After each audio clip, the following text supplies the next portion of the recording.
పూర్తి వివరాలకు చదవండి రేపటి అక్షర శిల్పం దినపత్రికలో.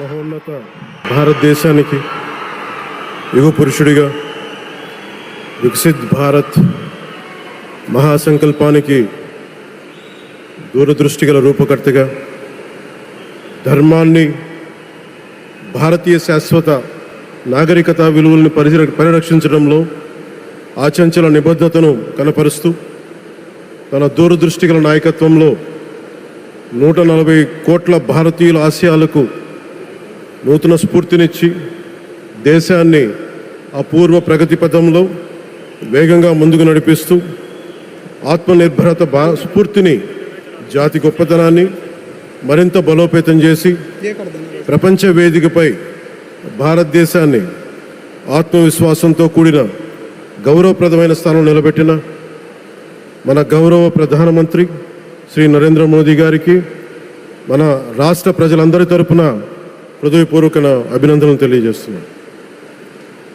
వేదిక పైన ఆసీనులైన honourable governor of Andhra Pradesh Shri Abdul Nazir గారికి, విజనరీ లీడర్ శ్రీ గౌరవ ముఖ్యమంత్రి శ్రీ నారా చంద్రబాబు నాయుడు గారికి, honourable union minister civil aviation Kinjarapu Rammohan Naidu గారికి, honourable governor of Goa Shri Pusapati Ashok Gajapati Raju గారికి, గౌరవ కేంద్ర మంత్రి వర్యులందరికీ,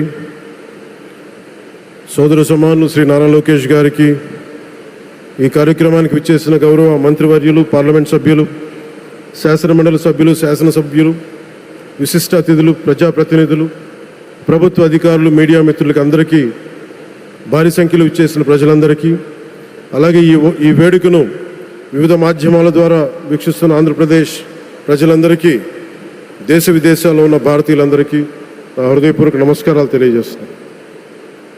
ఈ నేల బానిసగా ఉండదు, ఈ జాతి ఎవరికి తలవంచదని సవాల్ విసిరిన అసామాన్య విప్లవ వీరుడు అల్లూరి సీతారామరాజు గారు, ఆయన పేరు మన ఎయిర్పోర్ట్కి పెట్టడం చాలా చాలా స్ఫూర్తిదాయకం. As we dedicate this airport to the people, one thought comes to my mind. Alluri స్ఫూర్తి రెక్కలపై ప్రపంచాన్ని చేరే Andhra Pradesh.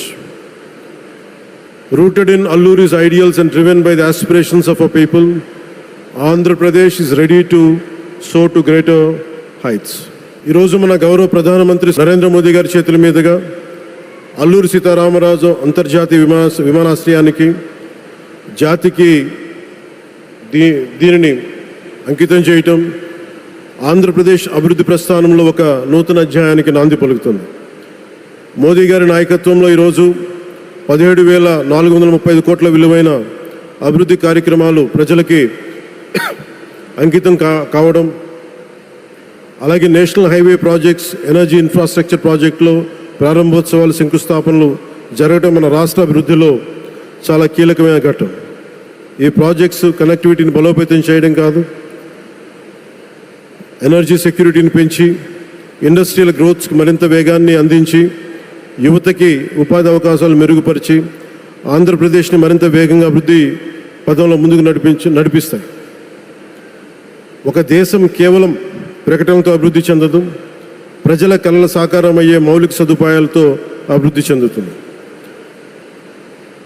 So honourable Modiji, your vision of Viksit Bharat and Atmanirbhar Bharat is transforming the nation across every sector, from highways to railways, from ports to airports, from digital infrastructure to defense, manufacturing and renewable energy. చరిత్ర కేవలం మన నిర్మించిన కట్టడాలను మాత్రమే గుర్తుంచుకోదు, వాటి ద్వారా నిర్మితమైన భవిష్యత్తుని గుర్తుంచుకుంటుంది. ఈ విషయం మీ నాయకత్వంలో ఆంధ్రప్రదేశ్కి లభిస్తున్న అభివృద్ధిలో చాలా చాలా స్పష్టంగా కనిపిస్తాం. ఇదివరకే విశాఖపట్నంలో 2 లక్షల కోట్ల పైగా పెట్టుబడులు, అందులో ఎన్టీపీసీ గ్రీన్ హైడ్రోజన్ హబ్, జాతీయ రహదారులు, రైల్వే ప్రాజెక్టులు, అలాగే అమరావతి కోసం 50,000 కోట్ల పెట్టుబడులు, రాయలసీమ అభివృద్ధికి 13,400 కోట్ల ప్రాజెక్టులు మన రాష్ట్ర అభివృద్ధికి బలమైన పునాది వేస్తున్నాయి. South Coast railway zone at Visakhapatnam ఏర్పాటు ద్వారా ఆంధ్రప్రదేశ్ ప్రజల చిరకాల ఆకాంక్షను సాకారం చేస్తుంది. ఈ కార్యక్రమాలు మరిన్ని పెట్టుబడులు ఆకర్షించడంతో పాటు ప్రత్యక్షంగా పరోక్షంగా 20 లక్షల పైగా ఉపాధి అవకాశాలను సృష్టించి స్టేట్ ఇన్ఫ్రాస్ట్రక్చర్ని మరింత బలోపేతం చేస్తూ ఆర్థికాభివృద్ధికి మరింత బలాన్ని అందిస్తున్నాయి. అలాగే గౌరవ చంద్రబాబు నాయుడు గారి నాయకత్వంలో, ఆయన మార్గదర్శకత్వంలో, వారి నాయకత్వంలో ఆంధ్రప్రదేశ్ దేశంలోని అగ్రగామి రాష్ట్రంగా అవతరిస్తూ ఉంది. ప్రత్యేకించి ఈ విమానాశ్రయానికి అల్లూరి సీతారామరాజు గారి పేరు పెట్టడం ఆ మహావీరుడికి నివాళి మాత్రమే కాదు, ఆయన ఆశయాలను, ఆయన స్ఫూర్తిని భావితరాలకు అందించే చాలా చాలా గొప్ప నిర్ణయం. జి మల్లికార్జునరావు గారు, జిఎంఆర్ అందరూ ప్రేమగా పిలుచుకున్న జిఎంఆర్ గారు, వారు దీన్ని కట్టడం శ్రీకాకుళం జిల్లా నుంచి వచ్చి, రాజాం నుంచి వచ్చి శ్రీకాకుళం వెనుకబాటుతనానికి ఆయన కృషిని ట్రస్టుల ద్వారా అందిస్తూ ఆయన నేతృత్వంలో, ఆయన నాయకత్వంలో ఎయిర్పోర్ట్ నిర్మించడం మనందరికీ చాలా చాలా గర్వకారణం. ఈ సందర్భంగా మనందరం ఒక నిర్ణయం తీసుకోవాలి. పండ్లున్న చెట్టుకి రాళ్ళు వేస్తారంటారు. కష్టపడే కుటుంబ సభ్యుడు, తండ్రి కావచ్చు, పెద్ద కొడుకు కావచ్చు, అందరూ అతని మీద పడతారు. నువ్వు ఎక్కువ కష్టపడు, ఎక్కువ తిట్లు తింటావు. అలాంటిది మనం ఎలాంటి పరిస్థితుల నుంచి వచ్చాం? భారతదేశం ఒక పరిస్థితిలో బంగారాన్ని కూడా తాకట్టు పెట్టుకునే పరిస్థితి వచ్చింది. అలాంటి పరిస్థితుల నుంచి దశాబ్దం పైనుంచి మూడోసారి ప్రధానమంత్రిగా ఆయన ఈ రోజున మన దేశాన్ని నడిపిస్తూ ఉన్నారు. అలాంటి ప్రధానమంత్రిని చాలామంది ఆయన మీద మాటలంటూ ఉంటే, ఆయన్ని అనకూడని మాటలంటూ ఉంటే నా గుండె కదిలించేసింది, నా కన్నీళ్ళు వచ్చినాయి, బాధ వచ్చింది. దేశం కోసం కష్టపడే వారికి ఇవా చివరికి మనం ఇచ్చేదే. కొత్త తరానికి ఏం తెలుసు? ఆయన పడ్డ కష్టం. ఒక్కరోజు కూడా సెలవు తీసుకోలేదు మన ప్రధానమంత్రి గారు. ఈరోజు పెట్టుబడులు వస్తున్నాయి మనకి, ఒక్కరోజు కూడా సెలవు తీసుకోలేదు. శత్రు దేశాలు, మన అభివృద్ధికి ఈర్ష్యపడే పశ్చిమ దేశాలు, వీటన్నిటినీ తట్టుకొని ఒకవైపు విదేశాల్లో ఉండే శత్రువులతో పోరాడాలి, దేశాన్ని అభివృద్ధి పదంలో తీసుకెళ్దామంటే అంతర్గత శత్రువులతో పోరాడాలి. అలాంటి వ్యక్తికి మనం ఇవ్వగలిగేది కేవలం మేమున్నాం, మీ వెంట, మీ మీద మాట పడితే అది మా మీద పడ్డట్టే, అదే మనం వారికి ఇవ్వాల్సింది. నిజంగా ఆయన జంతర్ మంత్రులు అన్ని మాట్లాడుతూ ఉంటే నేను ఈ రోజున ప్రధానమంత్రి గారికి ఒకటే ఇస్తున్నాను, మిమ్మల్ని కొట్టే నాయకుడు లేడు ఈ భారతదేశంలో, రాబోడు. కానీ మీరు పడ్డ శ్రమ, మీరు పడ్డ కష్టం ఎవరు తీసుకోలేరు. ఎన్ని బాధలు పడ్డా, ఎన్ని దెబ్బలు తిన్నా ఈరోజు మనం గర్వంగా చెప్పుకుంటున్నాం. మన ఉత్తరాంధ్రకి ఎయిర్పోర్ట్లు వచ్చినాయి, ఇన్ని లక్షల పెట్టుబడులు వచ్చింది ఆంధ్రప్రదేశ్కి. కానీ ఇవన్నీ తట్టుకొని చెయ్యాలి అంటే 144 కోట్ల తాలూకు ప్రజల ఆకాంక్షల్ని ఎంతోమంది వెనక్కి లాగుతున్నా, ఒకళ్ళు ముందుకు తీసుకెళ్లాలంటే ఎంతమంది తిడుతున్నా, విమర్శిస్తున్నా తీసుకెళ్తున్నారంటే ఒకే ఒక్క నాయకుడు ప్రధానమంత్రి శ్రీ నరేంద్ర మోదీ గారు. నేను ఎందుకు తపన పడ్డాను, నేను అలయన్స్ కోసం ఎందుకు తపన పడ్డాను, మీ నాయకత్వం మాకు కావాలి ఎందుకు తపన పడ్డానంటే, ఈరోజు ఎయిర్పోర్ట్ ఆపేశారు. ఒక చిన్నపాటి ఎర్ర బస్సు కూడా రాని చోట ఎయిర్పోర్ట్ అవసరం లేదన్న వ్యక్తులకి సమాధానం ఇదే. ఇన్ని వేల మందికి ఇన్ని వేల కోట్ల పెట్టుబడి వచ్చింది అంటే ఆశీస్సులు కావాలంటే, దేశం కోసం నిలబడే నాయకుడికి మన అండగా ఉంటే ఏం జరుగుద్ది అంటానికే ఈ భోగాపురం ఎయిర్పోర్ట్ ఈరోజు ప్రారంభోత్సవం నిలువెత్తు నిదర్శనం.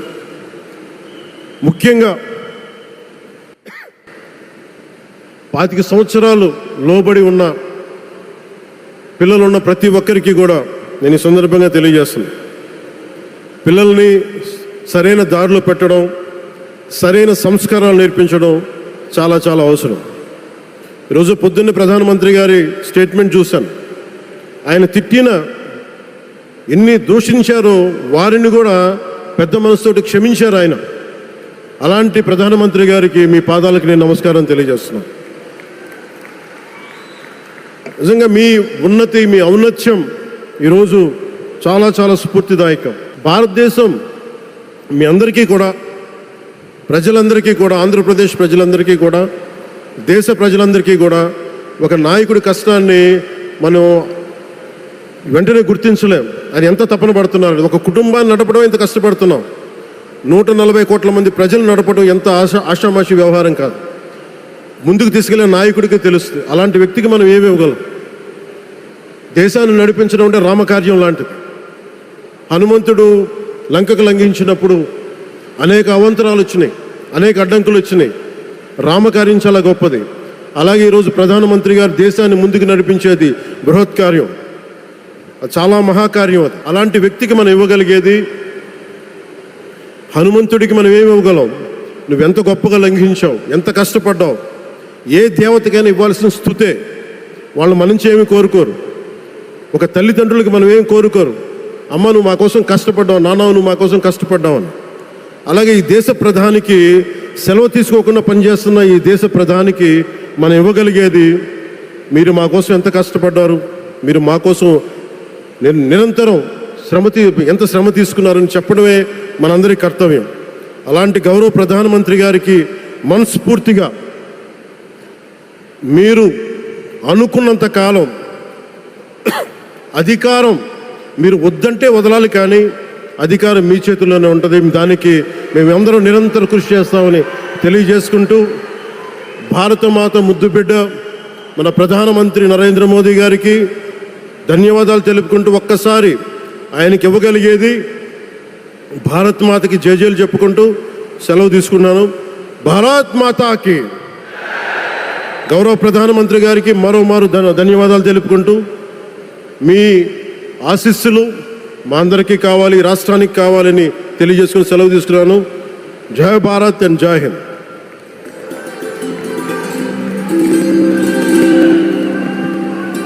Thank you, sir. Thank you very much.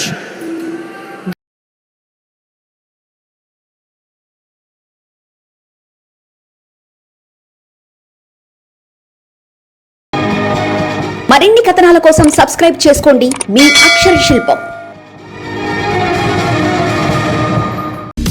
పూర్తి వివరాలకు చదవండి రేపటి అక్షర శిల్పం దినపత్రికలో.